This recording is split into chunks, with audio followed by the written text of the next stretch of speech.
Hello, this is Idodmg and welcome back to the channel. In this No Rest for the Wicked video, I want to talk to you about a trap that I fell for, and hopefully you don't fall into the same trap and make the same mistakes I did. No Rest for the Wicked is a Souls-like game that has some action RPG elements in it. At the end of the day, though, it is more of a Souls-like. I can't wait until hopefully they add more of those real, true action RPG elements, but all of that aside, I am really enjoying the game. I have over 70 hours in the game, and I can't wait to talk to you today about what I would do if I was starting the game all over again, knowing what I know now. When you very first start out No Rest for the Wicked, you're going to get a random weapon on your very first realm that you play through. Realms can be made infinite numbers of times, but you're going to want to have one realm that is kind of your main realm that you're going to progress. When you go to your first realm, you're going to get this first weapon, and if it's not a weapon that you like, you can make a new realm, go in and just go until you get the weapon you really want to try out. Although if it's your first time playing, I honestly really wouldn't stress about it all that much. The point in this video here is as you progress through the game, you're discovering all these secrets, you're exploring the map, and once you get to the very first boss of the game, you're going to kill this thing, and if you're like me, you're going to want to farm the boss to get some better loot, right? Since it's kind of an action RPG, loot's a thing.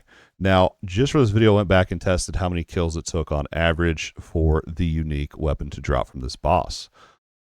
For this specific video, after 5 tries, I got the weapon to drop. So around 5 boss kills, give or take, you should get this unique two-handed weapon to drop. It is the Corpse Smeared Blade. This unique is very shiny. Before we dig too much here, though, I do want to point out how you can actually farm this first boss. As I mentioned just a second ago, you can make as many realms as you want, and once you've discovered the first boss's location, you can actually start a brand new realm and sprint to the boss in like under 2 minutes.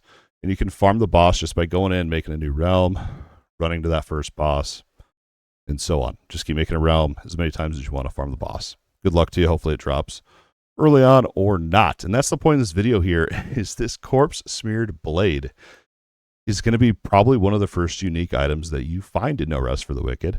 And it's a unique weapon, so you're going to want to use it because it's powerful, right?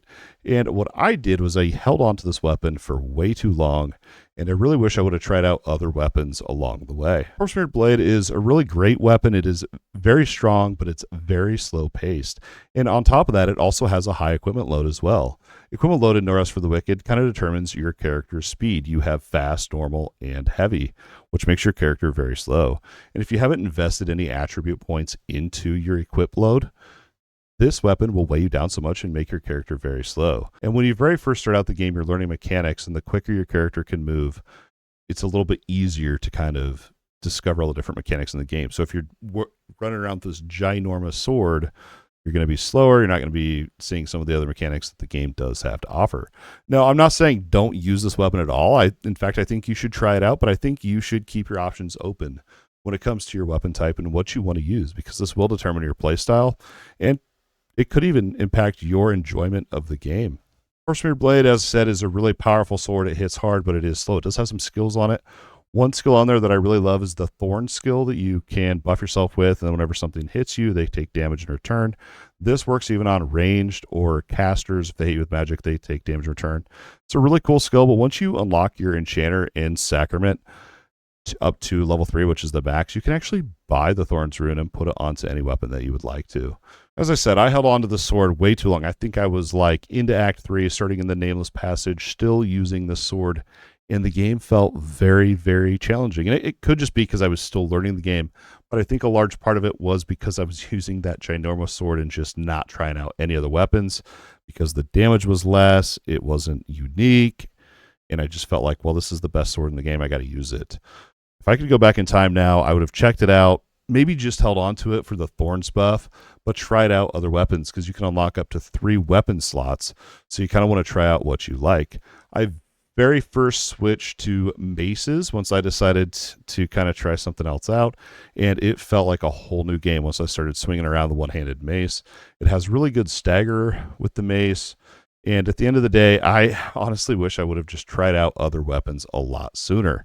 Lately, I've just started a new build that uses dual-wielded daggers, and it's really fast, really fun, but it does less damage than, say, your one-handed with a shield. And the shield's great as well because you can block a little bit. Obviously, with the shield, you can block. If you don't have a shield on, you can't block at all. So I recommend just really trying out all the different weapons that the game has to offer. At the end of the day, the choice is completely yours. I just wanted to throw this out there, and hopefully someone will enjoy talking about this. I really just regret getting locked into that one weapon type. Now, you got to remember, the weapons in No Rest for the Wicked do have attribute requirements. So if early on you invest heavily into strength and later on decide there's a faith weapon that you'd rather use, you're pretty much locked in unless you've saved up enough points. I think 42 total attribute points is the maximum currently in early access that you need to wear the top and items for each attribute. And on top of that, those attributes do scale that weapon's damage as well. So it's good early on to decide what weapon type you really want to try out before you invest too heavily. Now, on the other end of that, you don't really want to spread out all your different attributes, because then you're going to be having dead, useless attribute points in there. Like if you go super into strength, but then you switch over to faith later, all that strength is then wasted. And at the time of recording this video, there is no way to respec your character. However, you can farm XP potions that you can give to alternate characters. You need 6 of the greater experience potions to get to level 12 with the new character. From level 1 to 12, it takes 6 of those potions. And at level 12, you can put 42 points in and get access to that attribute option as well. So once you're farming endgame and stuff like that, even though there's no respecs, there is ways to kind of boost up your alts. That's going to wrap it up for this No Rest for the Wicked video. Hopefully you found this video useful. If you are just starting out No Rest for the Wicked, I wish you the best of luck and die less than I do. On top of that, don't lock yourself into one weapon. Make sure you check them all out. Practice your parries, get those backstabs. The game's absolutely a blast learning, and once you've mastered combat, it really does pay off. The game is very rewarding in that aspect. Thank you so much for watching this video. Your view means the absolute world. The best way to support me is through becoming a YouTube channel member today, and or leaving a super thanks on the video below. As always, thanks for watching, and we'll see you in the next video.